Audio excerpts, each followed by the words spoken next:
Hello বন্ধুরা, আশা করি আপনারা সবাই ভালো আছেন। শ্রুতিরেখার লাভ কমেডি রেসিপিতে আপনাদেরকে স্বাগত জানাই।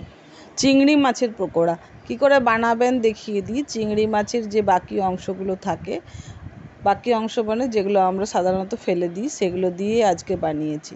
তো প্রথমে মিক্সি করে বাকি অংশগুলোকে ভালো করে মিক্সি করে বেটে নিলাম। এরপর একটু টমেটো, একটু পেঁয়াজ কুচি, একটু লঙ্কা কুচি আর একটু সামান্য বেসন দিয়ে ভালো করে একটা পেস্ট বানিয়ে নেব।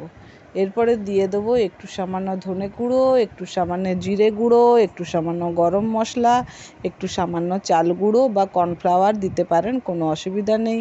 এরপরে এর সঙ্গে দিয়ে দেবো একটু আদা, পেঁয়াজ এবং রসুনের পেস্ট আর স্বাদ মতন নুন। এরপর ভালো করে চটকে এগুলোকে মেখে নেব। মেখে নেওয়ার পরে এবারে সাদা তেল গরম করে রেখেছি, আর সাদা তেল গরম করে এবারে গোল গোল পকোড়ার আকারে ভেজে নেব। খেতে কিন্তু খুব সুন্দর হয়েছিল, মুচমুচে খেতে হয়েছিল। এ দেখুন, সাদা তেলে আমি ভেজে নিলাম।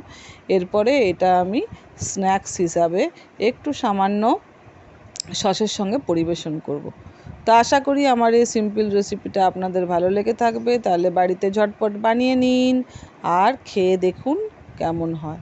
দারুণ কিন্তু খেতে হয়, বাচ্চাদেরকে দিলে সঙ্গে সঙ্গে প্লেট কিন্তু একবারে হাওয়া হয়ে যাবে।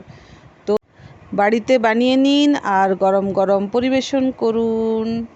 টাটা।